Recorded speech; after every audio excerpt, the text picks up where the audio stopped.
오늘 본문 사무엘상 20장 11절부터 23절까지를 저와 여러분이 같이 한 목소리로 함께 봉독하시겠습니다. 요나단이 다윗에게 이르되 오라 우리가 들로 가자 하고 두 사람이 들로 가니라. 요나단이 다윗에게 이르되 이스라엘의 하나님 여호와께서 증언하시거니와 내가 내일이나 모레 이맘때에 내 아버지를 살펴서 너 다윗에게 대한 의향이 선하면 내가 사람을 보내어 네게 알리지 않겠느냐.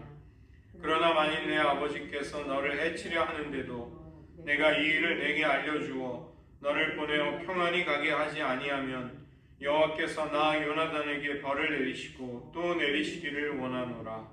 여호와께서 내 아버지와 함께 하신 것 같이 너와 함께 하시기를 원하노니 너는 내가 사는 날 동안에 여호와의 인자하심을 내게 베풀어서 나를 죽지 않게 할 뿐 아니라 여호와께서 너 다윗의 대적들을 지면에서 다 끊어버리신 때에도 너는 내 인자함을 내 집에서 영원히 끊어버리지 말라 하고 이에 요나단이 다윗의 집과 언약하기를 여호와께서는 다윗의 대적들을 치실지어다 하니라.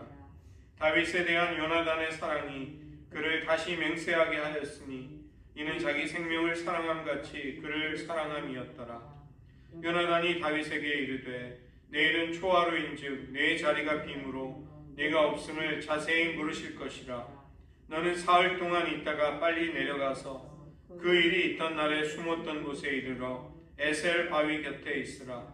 내가 관역을 쏘려한 같이 화살 셋을 그 바위 곁에 쏘고 아이를 보내어 가서 화살을 찾으라 하며 내가 짐짓 아이에게 이르기를 보라 화살이 내 이쪽에 있으니 가져오라 하거든 너는 돌아올지니 여호와께서 살아계심을 두고 맹세하노니 네가 평안 무사할 것이요 만일 아이에게 이르기를 보라 화살이 내 앞쪽에 있다 하거든 네 길을 가라 여호와께서 너를 보내셨음이니라. 너와 내가 말한 일에 대하여는 여호와께서 너와 나 사이에 영원토록 계시느니라 하니라. 기도하시겠습니다. 하나님 우리를 구속하여 용서받은 죄인 하나님의 자녀와 백성으로 삼아주셨을 뿐만이 아니라 놀랍고 기이하게도 우리를 친구 삼아주신 예수님의 엄청난 사랑이 우리들을 주장하고 있음을 깨닫게 하시며 이 신비 앞에 저희들 감격 어린 기쁨을 가지고 주님을 섬길 수 있게 하여 주시옵소서. 모든 말씀 예수님의 이름으로 기도드립니다. 아멘. 오늘은 사무엘상 20장 전체를 살펴보도록 하겠습니다. 라마나요스로 도망쳤던 다윗은 이제 거기까지 추적한 사울 왕을 또 여러 전령들을 만나게 되죠. 당연히 거기에서도 이제 또 도망을 쳐서 자신의 믿을 만한 조력자요 친구인 요나단에게로 가서 그의 억울한 심정을 토로합니다. 내가 무엇을 했기에 무슨 죄가 있기에 너의 아버지가 나를 죽이려고 하는가를 그는 간절하게 정말 억울함이 가득한 그런 정서를 가지고 호소하고 있는 것입니다. 다윗이 이 정도로 20장 초입세에 그 자기의 감정을 드러내는 것은 골리앗의 방자한 말을 보고 거룩한 분노를 터뜨렸던 그 모습 이후에 사무엘상에 보면 거의 그 이후에 처음이라고 할 수 있을 정도로 그는 사울 왕에게 당했던 그 억하심정, 그 고통스러운 마음을 꾹꾹 참았다가 터뜨리고 있는 것입니다. 요나단은 다윗을 향해서 네가 절대 죽지 않을 것이다. 나의 아버지가 만약 너를 죽이려 한다면 그 의중을 말씀하셨을 텐데 그런 이야기가 없었다.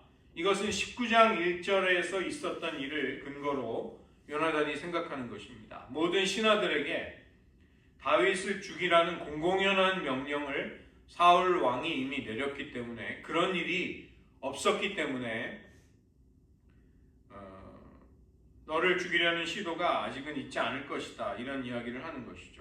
요나단은 사울이 얼마나 무시무시한 질투를 다윗을 향해 품고 있는가를 아직은 잘 모르고 있었던 것입니다. 이에 대해서 다윗은 요나단이 다윗을 사랑하고 있음을 사울 왕이 알고 있다. 그리고 다윗의 죽음에 자기 아들이 상처를 받지 않기 위해서 너에게 알리지 않을 수도 있음을 지적하는 것입니다. 요나단이 그런 사울의 행동을 막을 수 없다. 그 때문에 나의 목숨이 경각에 달려있다. 사망과 나의 사이는 한 걸음뿐이다. 그렇게 심각함을 알려주는 것이죠. 그제서야 요나단은 다윗의 말을 심각하게 받아들이고 너의 소원이 무엇이냐, 무엇인지 원하는 것을 해주겠노라고 약속을 하는 것이죠. 이에 대해서 구체적인 계획을 알려주는 것입니다. 내일은 매달에 초하는 날이다. 그렇기 때문에 너도 왕의 잔치에 식탁에 참여할 의무가 있는데 들판에 가서 3일 동안을 숨어 있으라. 그렇게 되면 왜 다윗이 그 초하루 잔치와 식사 자리에 참여하지 않았는지를 사울 왕이 물을 때에 그때 내가 가족들과 매년 제를 드리기 위해 베들레헴으로 가기를 요청해서 그 간곡한 요청에 내가 너를 보냈노라 이런 대답을 하겠다. 만약에 이 말을 듣고 사울 왕이 좋게 여긴다면 너를 죽이지 않을 것이고 화를 낸다면 죽이기로 결심한 줄을 알게 될 것이다. 이것은 요나단이 예전에 블레셋 진영으로 갈 때 하나님 앞에 하나님의 뜻을 묻기 위해 사용한 방법입니다. 하나님께 모든 것을 맡기고 하나님이 어떻게 인도하시는가, 어느 쪽으로 응답하시는가를 우리가 주의 깊게 보자. 그 동일한 방법을 쓰는 것이죠. 다윗은 자기 자신을 요나단의 종이라고 지칭을 하면서 18장 3절에서 하나님 앞에 맺은 언약을 기억해달라.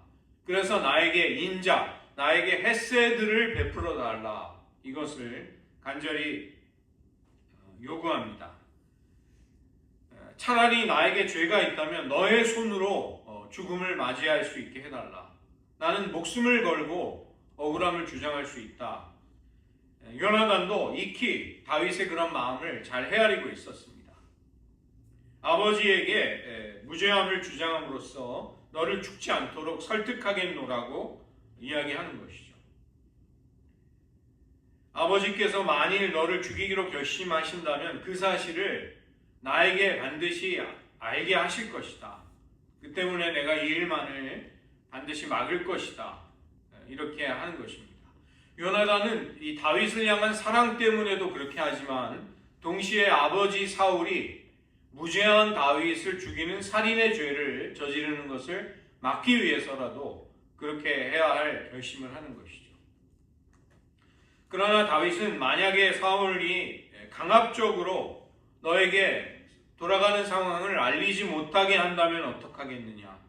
그는 최악의 상황을 염두에 둘 수밖에 없는 것입니다. 그리고 어떻게 해야 무사히 사울의 손에서 벗어날지를 그가 심사숙고했던 자기 생각을 이야기할 수 있었던 것이죠.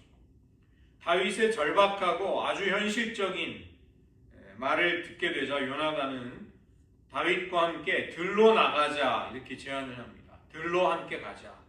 들이라는 장소는 다윗에게 안전한 곳이었습니다. 숨기에도 도망치기에도 좋은 유리한 곳이었죠. 그래서 분위기를 전환하고 계획을 다윗에게 알려주는 것입니다. 내일이나 모레 아버지의 의향을 살펴서 너를 죽일지 아닐지를 알게 된다면 반드시 알려주겠노라. 사울이 다윗을 해치기로 결심했다면 반드시 알려주겠다. 13절 하반절부터 16절에 걸쳐서 그 이유가 나오고 있는 것이죠.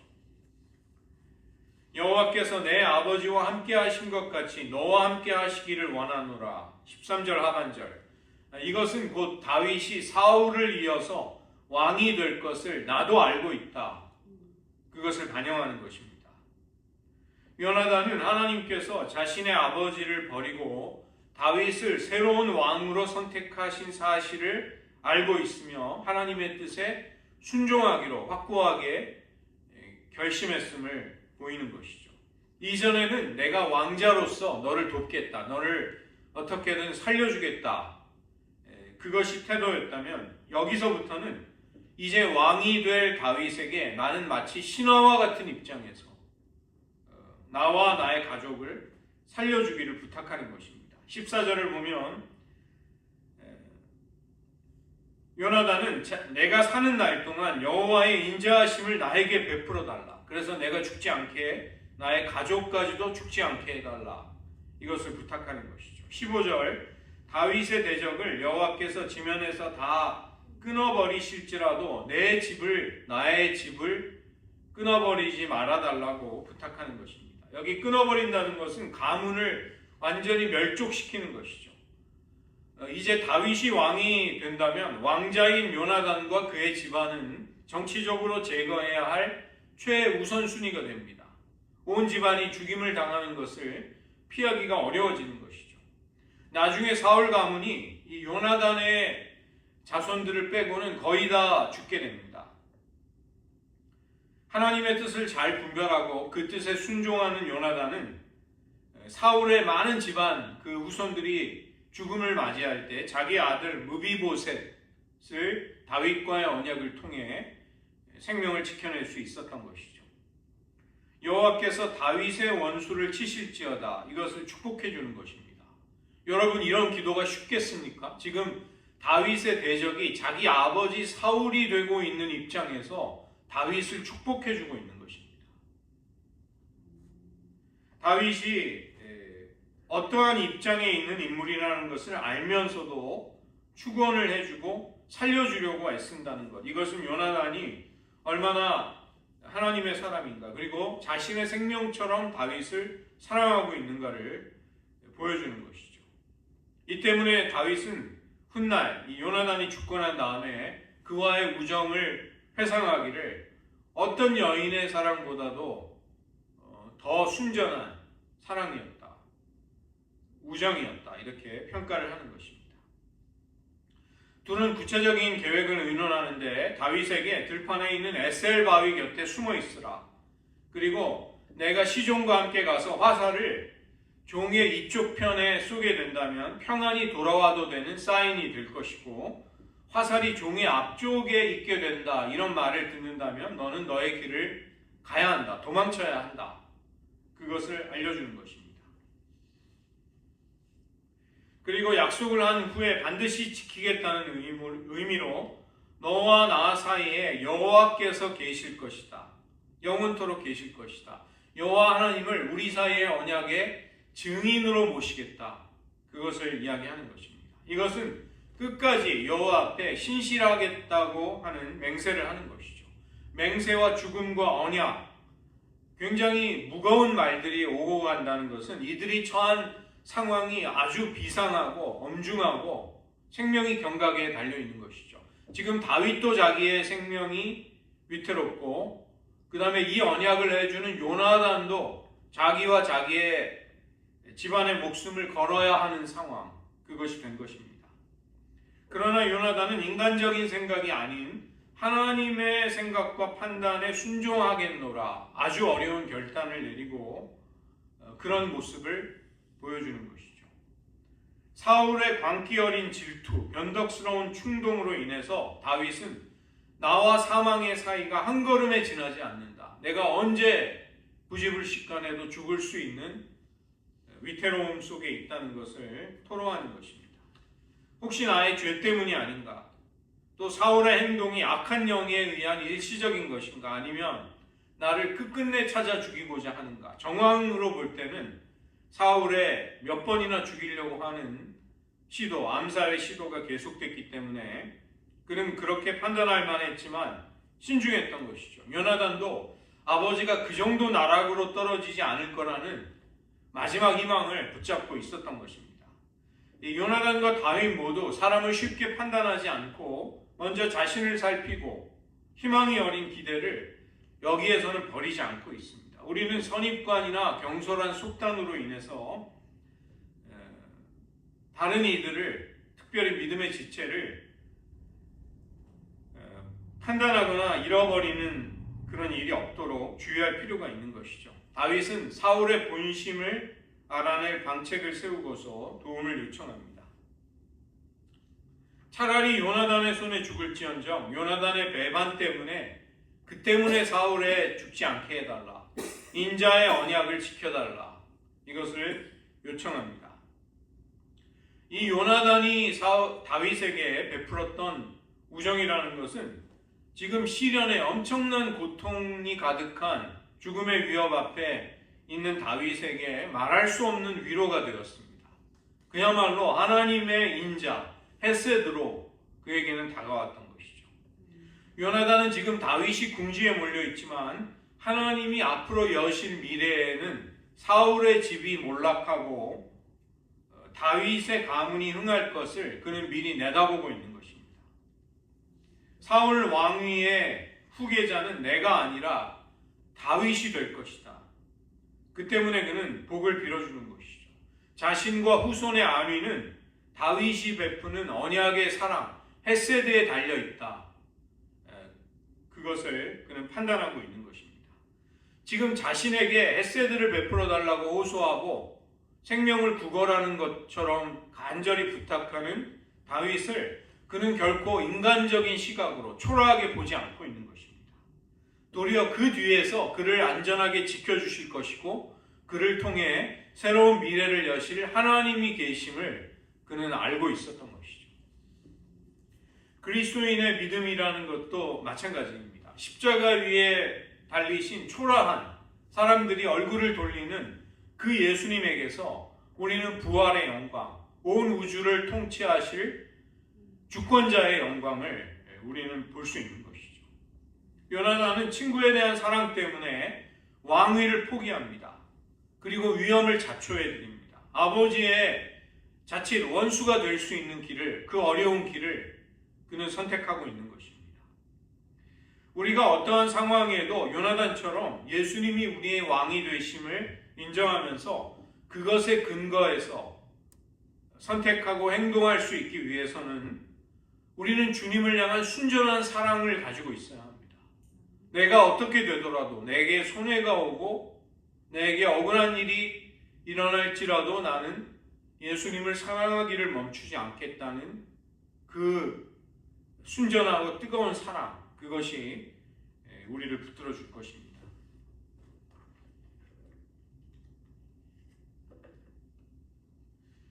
상황은 둘이 계획하고 예상했던 대로 벌어지는 것이죠. 요나단과 약속한 뒤에 다윗은 들에 가서 숨습니다. 그리고 초하루 잔치의 첫째 날 사울 왕은 다윗의 자리가 비어 있음을 보면서도 그의 부재가 뭔가 찜찜했지만 아마도 자신을 정결하게 하지 못한 그런 문제 때문에 이 식사 자리에 오지 못했을 것이라고 짐작을 합니다. 26절을 보시면 부정한가 보다, 참으로 부정한가 보다. 왜 같은 말을 반복적으로 할까요?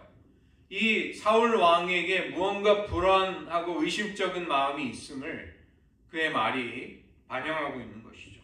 불안한 첫째 날을 보내고 잔치의 둘째 날, 초하루 절기의 둘째 날이 오게 됩니다. 이 초하루 잔치는 보통 3일간 벌어지게 되기 때문에 다윗에게 3일 동안 숨어 있으라고 한 것이죠. 이날도 다윗의 자리가 비어 있음을 보자 사울 왕은 요나단에게 왜 다윗이 나오지 않았는지를 묻습니다. 자기의 사위라고 부르지 않고 이름을 부르지 않고 이새의 아들이라고 부르는 것은 폄하하고 깎아내리는 것입니다. 사울의 기분이 벌써 감정이 상하고 나쁘다는 것을 반영하는 것이죠.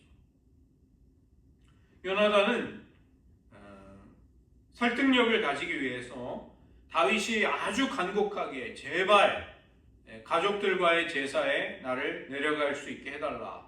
그것을 요청했기 때문에 그를 보냈노라 이렇게 설명을 합니다.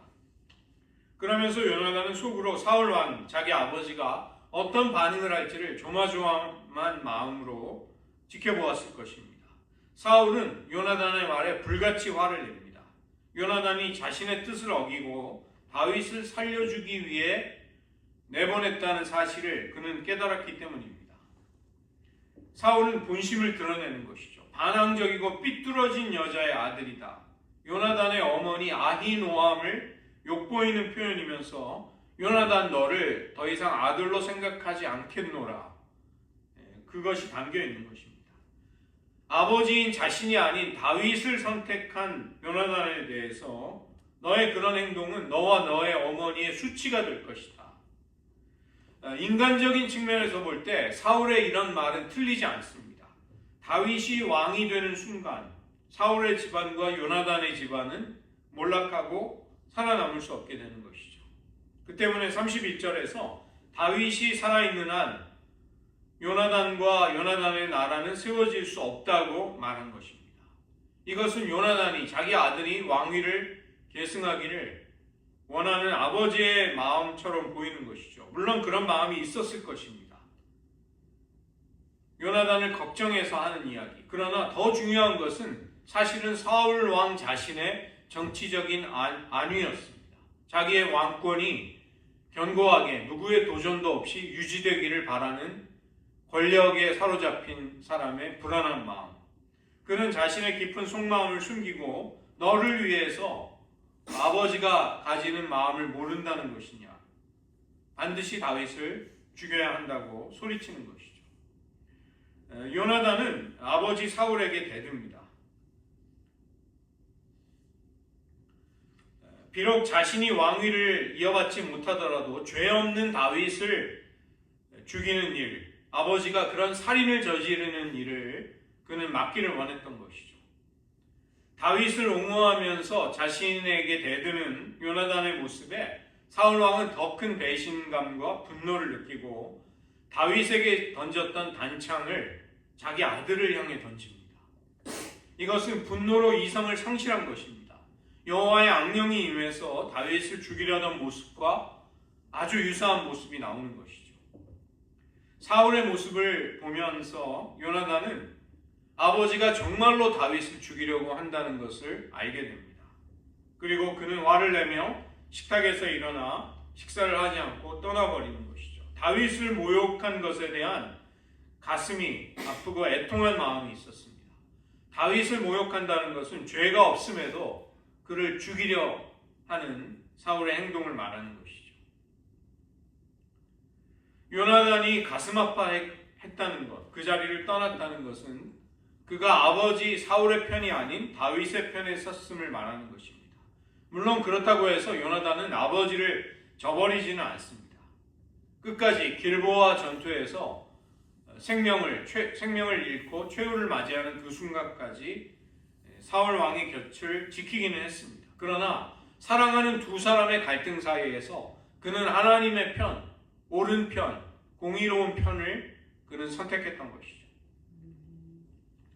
사울의 마음을 알게 된 요나단은 다윗과의 약속을 지키기 위해 시종 한 명을 데리고 약속한 장소에 가서 활을 쏩니다. 시종을 훌쩍 넘겨 화살이 날아가고 그 시종에게 신호했던 이야기, 메시지를 말하는 것이죠. 앞쪽에 화살이 있지 않는가? 빨리 서둘러라. 서 있지 말라. 이것은 시종에게 하는 말 같지만 다윗에게 당장 도망치라는 사태의 시급함을 알려주는 말이었습니다. 이 시종은 영문을 모른 채로 주인의 명령대로 화살을 주워오고 또 성읍으로 요나단은 그를 보내게 됩니다. 아이는 아무것도 알지 못하고 요나단과 다윗만 그 둘 사이의 일을 알았다. 둘 사이의 은밀한 신호가 성공적으로 효과적으로 전달이 되었다. 소통이 되었다. 이렇게 요나단은 철저하게 다윗과의 약속을 지키고 그가 도망칠 수 있는 길을 열어주게 되는 것이죠. 다윗과의 작별 인사를 위해 시종을 먼저 보내게 되자 다윗은 숨어있던 에셀 바위에서 나와 땅에 엎드려 요나단에게 3번 절을 합니다. 보통 절을 하는 것은 신하가 왕을 만났을 때 종이 주인에게 하는 행동입니다. 왜 그런 행동을 했는가? 자신을 지극히 사랑해주고 도망칠 수 있는 기회를 준 것에 대해 다시 볼 수 없는 마지막 만남 속에서 그는 최선의 정중함과 사랑과 또 존경심을 가지고 엎드려 절을 한 것이죠. 서로 입을 맞추고 두 사람은 작별 인사를 하며 울게 됩니다. 다윗이 더욱 심히 울었다. 이것은 다윗의 마음이 더 아쉬워하고 가슴 아파했음을 보여주는 것이죠.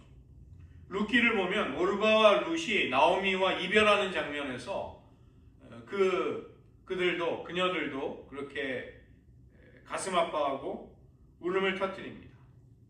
요나단은 다윗에게 평안히 갈 것을 인사하면서 여호와의 이름으로 한 맹세를 잊지 말아달라고 당부를 하는 것이죠.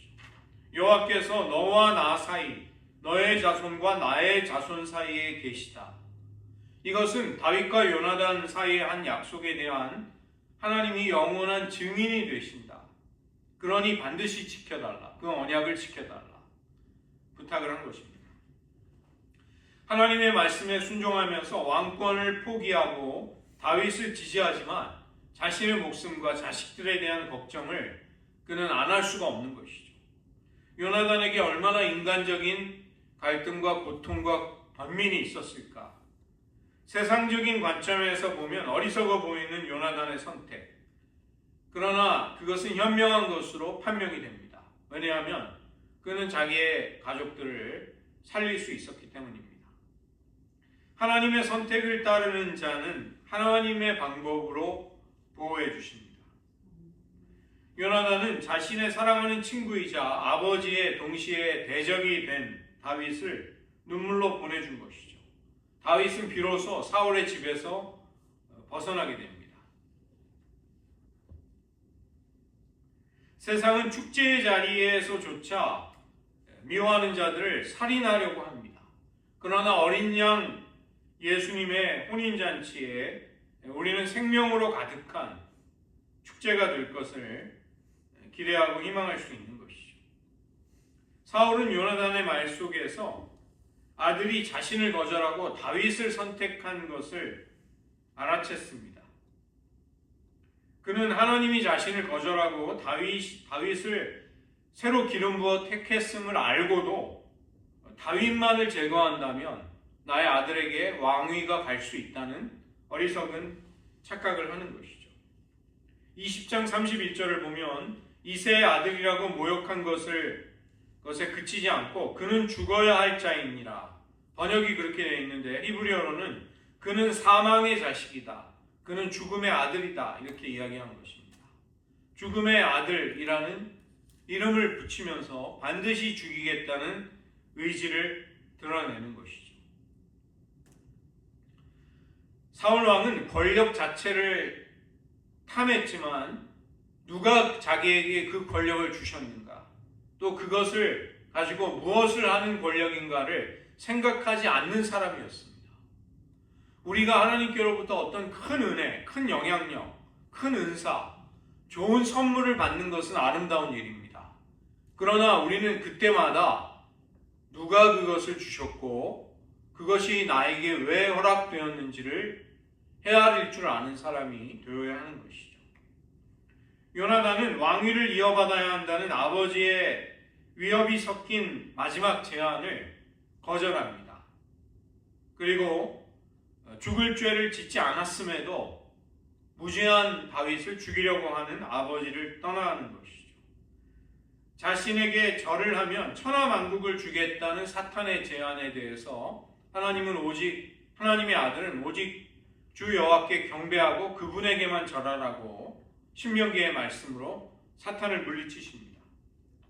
애굽의 모든 보화보다 하나님의 백성과 함께 고난받는 것을 더 소중하게 보화로 여겼던 모세, 요나단이 바로 그런 비슷한 모습인 것이죠. 그는 하나님 나라의 백성이 되기를 선택하고 세상 나라의 왕이 되는 것을 포기하는 것입니다.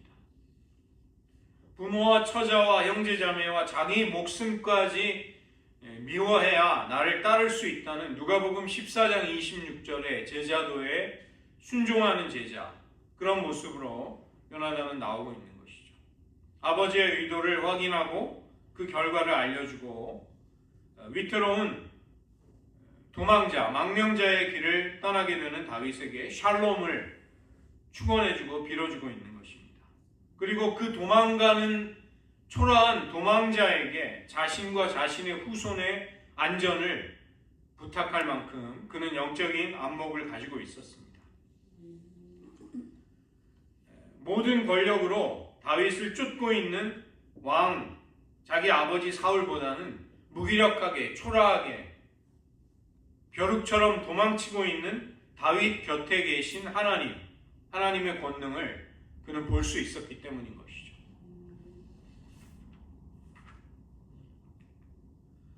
이 다윗과 요나단의 우정은 성경 가운데 가장 탁월하고 아름다운 우정의 생생한 실례가 됩니다. 오늘날 온라인과 SNS의 발전으로 사람들은 쉽게 얼굴을 맞대고 연락을 주고받을 수 있는 그런 때가 된 것이죠. 그러나 친구를 사귀기에는 사실은 점점 더 어려워지지 않나 그런 생각을 합니다. 고민을 나누고 같이 기도해 줄 정도의 친구, 내 속마음을 터놓고 흉엄을 없이 이야기할 수 있는 정도의 친구, 그런 친구가 많지 않은 것이죠. 요나단과 다윗의 우정은 사회적인 모든 장벽을 뛰어넘는 우정이었습니다. 반역자와 도망자, 망명자의 신세가 된 다윗은 요나단에게 사울의 의중을 확인해 달라고 부탁합니다. 반역자를 숨겨주거나 돕는다는 것은 자신도 반역죄에 휘말릴 수 있는 것이죠. 더구나 다윗을 도와줄수록 요나단 자신은 왕위로부터 점점 멀어지게 됩니다. 그러나 그 모든 것을 초월해서 다윗을 사랑하고 도왔던 것이 요나단의 우정이었습니다. 두 번째로 이들의 우정은 헤세드에 기초하고 있었던 것이죠. 8절을 보시면 다윗은 요나단에게 인자하게 행하라. 이것은 헤세드를 베풀어 달라는 것입니다. 단순히 두 사람의 언약이 아닌 하나님 앞에서 맺은 언약이었던 것이죠. 코람데오, 하나님 앞에 설 수 있었던 두 사람은 서로에게 인자로, 헤세드로 서로를 대해달라. 우리 그렇게 하자. 이것을 언약한 것입니다. 그래서 이들의 우정이라는 것은 서로를 위해 기도하며 또 더 나아가 하나님과의 우정으로 발전될 수 있는, 승화될 수 있는 관계였습니다. 들로 나가자. 이 들이라는 것은 열려있는 공간입니다. 하나님 앞에 모든 것을 노출하고 의지해야만 하는 그런 삶의 자리. 들로 함께 나아갈 수 있는 친구가 여러분에게는 몇 명이나 있습니까? 그런 친구가 있다면 그런 친구는 굉장한 자산이 되는 것이죠. 이제 두 사람의 우정은 하나님과의 우정으로 확대되고 깊어가는 것입니다. 오늘날 바쁜 일상이 계속될 때 온라인이라는 여러 가지 기술의 문명을 통해서 만남을 가질 수는 있을지 몰라도 우정은 약화되고 있습니다. 진실한 우정이라면 그것은 두 사람 당사자 사이의 수평적인 관계를 넘어 하나님과의 수직적인 관계로 확장이 될 수 있는 것이죠. 우리를 넘겨짚고 판단하고 이용하는 사람들, 한눈에 우리를 쓱 훑어서 스캔하는 사람들, 비난하고 우리의 명예와 존귀함을 더럽히고 공격하는 사람들 틈에서 우리는 우리의 가치, 우리 이하의 존재로 대접을 받습니다. 그러면서 어느 틈엔가 우리 자신이 마땅히 진정으로 그래야 할 우리보다도 못한 존재로 실제로 변해가고 있는 그것이 우리의 현실이죠. 그러나 요나단의 우정은 다윗을 하나님의 기름 부음에 걸맞게 언약을 향해 나아가는 길에서 하나님이 기뻐하시는 모습의 사람으로 살아가도록 성장하도록 돕고 있는 것을 볼 수 있습니다. 자신을 죽이려는 사울의 궁정에서 그리고 왕의 군대가 추격하는 들판에서 다윗은 시시때때로 요나단의 호의와 사랑과 우정을 그의 조언을 떠올렸을 것입니다. 그러면서 그는 내가 하나님의 기름 부음을 받았지.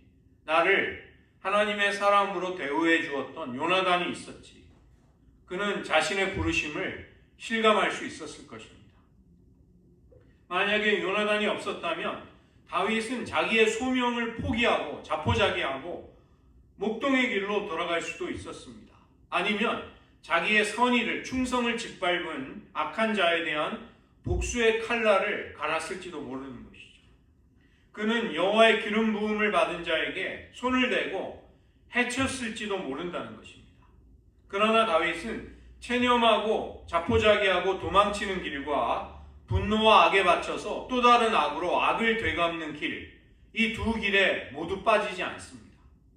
그 대신에 그는 요나단의 우정을 받아들인 것입니다. 권력을 가진 왕이 군대를 동원해서 자신을 위해 수금을 타고 노래하던 목동을 쫓아다니는 상황. 그런 일이 일어날수록 사울은 점점 미쳐가고 광기에 사로잡힙니다. 그러나 다윗은 싸움과 고난을 겪을수록 더 강해지고 더 사랑하는 자, 더 충성스러운 자, 더 하나님께 노래하는 자, 광야에서 기도할 수 있는 자로 변화가 되는 것이죠. 이것은 다윗이 요나단과 맺은 우정의 언약을 통해 사울에게서 나오는 그를 향한 어떠한 악도 막을 수 있었다는 것입니다. 사울의 그 사악함이 다윗의 마음속에 또 다른 악을 불러일으키지 못하도록, 그 악이 침범하지 못하도록 막는 역할, 그것이 놀랍게도 요나단의 우정이었던 것이죠. 우정이 다윗의 영혼에 가져오는 선의 힘, 선의 능력, 어떠한 악도 그것을 승리하지 못하는 것을 볼 수 있습니다. 요한복음 15장을 보면 제자도의 결론이 무엇인지가 나옵니다. 더 충성스러운 신하, 맹목적인 전사, 시키는 일이라면 무엇이든지 해치울 수 있는 유능한 일꾼, 그것이 제자도의 목적이자 결론이 아니라는 것입니다. 예수님은 제자도의 결론이 우리가 그분의 친구가 되는 것에 그것을 두십니다. 주님의 마음을 헤아리고 공감하고 함께 시간을 보내고 사랑과 우정을 나눌 수 있는 그런 사랑의 언약의 대상, 즉 친구가 되기를 원하시는 것이죠. 사탄은 우리를 여전히 참소하고 세상은 우리를 조롱할 것입니다. 우리 육신, 우리의 죄성은 끊임없이 우리를 미혹할 것입니다. 그러나 우리가 주님과 우정을 나누게 된다면 우리는 다윗처럼 혹독한 현실과 악에 대해서 악을 악으로 갚는 대신에 하나님의 선으로 반응할 수 있게 됩니다. 그리고 그것은 우리를 끝내 악에게 져서 우리도 그 악에 물드는 사람이 아닌 선으로 악을 이기는 사람으로 승리케 할 것입니다. 이런 은혜가 우리 모두에게 있으시기를 주님의 이름으로 축원드립니다. 이 시간 요나단과 다윗의 우정이라는 성경 가운데 가장 아름답고 뛰어난 우정을 한번 떠올려 보시면서 여러분의 삶을 한번 성찰해 보시기 바랍니다. 다윗이 겪었던 끔찍한 일, 그의 충성됨과 신실함에도 돌아오는 것은 억울한 누명과 공격과 그를 살해하려는 사람들이었습니다. 그의 진심은 곡해되고 쫓겨다니는 억울한 심정에 그는 내가 무슨 죄를 지었습니까? 내가 무슨 죽을 만한 악을 행하였습니까? 그렇게 분노를, 아픔을 터뜨릴 수밖에 없었던 것이죠. 우리들 주님과의 우정 속에 거하지 못한다면 우리는 다윗이 피해가고 다윗이 극복할 수 있었던 시험과 유혹에 걸려 자칫하면 넘어질 수도 있게 될 것입니다. 악을 악으로 갚고자 하는 악의 바침과 내가 당한 억울함을 거칠 것 없는 악으로 되돌려주겠다는, 안갚음하겠다는 마음, 우리는 원한에 사로잡히는 대신에 다윗과 요나단의 관계를 보면서 주님과의 우정이 우리를 소명의 길로 끝까지 이끄신다는 사실을 깨달아야 하겠습니다. 이 시간 잠시 여러분의 신앙 고백으로 기도하시면서 주님과의 깊은 우정을 더욱 깊이 있게 사랑의 관계로 어떻게 가져갈 수 있을까요? 그리고 내가 또 하나님의 사람들과 나의 우정을 필요로 하는 다윗과 같은 사람들에게는 내가 요나단이 되게 하시고, 내가 다윗처럼 고통받을 때 나의 생애 속에 요나단 같은 사람을 보내달라고 이 시간 잠시 기도하시겠습니다.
현실이라는 것은 우리들을 날카롭게 비판하고 우리들의 조그마한 약점이라도 까발리고 우리들의 명예를 깎아내리려는 악한 자들의 날카로운 눈초리와 그들의 교만한 혀가 가지는 놀라운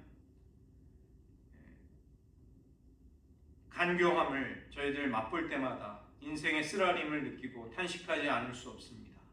우리들 기대하고 또 즐거움을 누렸던 우정조차도 어느 틈엔가 우리를 실망시키는 하찮고 연약한 것이 되는 것을 볼 때마다 저희들 인간관계의 한계를 느끼곤 합니다. 그러나 요나단과 다윗 사이의 우정, 그들이 여호와의 헤세드를 서로에게 그들 서로 간의 관계를 넘어 그들의 후손들에게까지 베푸는 것을 보며 하나님 우리들의 우정도 하나님을 향한 관계로 깊어지고 또 확장되기를 원합니다. 우리들의 삶의 곁에 다윗과 같이 고통당하며 위기에 몰린 이들에게 우리가 요나단과 같은 우정으로 배려와 사랑으로 다가갈 수 있게 하시고 우리가 고통당할 때 요나단과 같은 하나님의 사람들을 만나게 하여 주시옵소서. 주님, 놀랍게도 주님은 제자들에게 내가 아버지의 모든 것을 너희에게 알게 하였으니 이제 너희들은 나의 친구라는 놀라운 부르심 앞에 저희들이 서 있음을 깨닫게 됩니다. 예수님과의 우정, 사랑과 마음을 나누며 시간을 함께 보내는 그 우정이 우리들의 생애 속에 더욱 깊어지기를 원하며 그 우정이 인생의 모든 위기와 고난 속에서 우리를 능히 승리케 하고 악에 물드는 대신에 선으로 악을 이기는 하나님의 사람들이 되게 하여 주시옵소서. 모든 말씀 예수님의 이름으로 기도드립니다.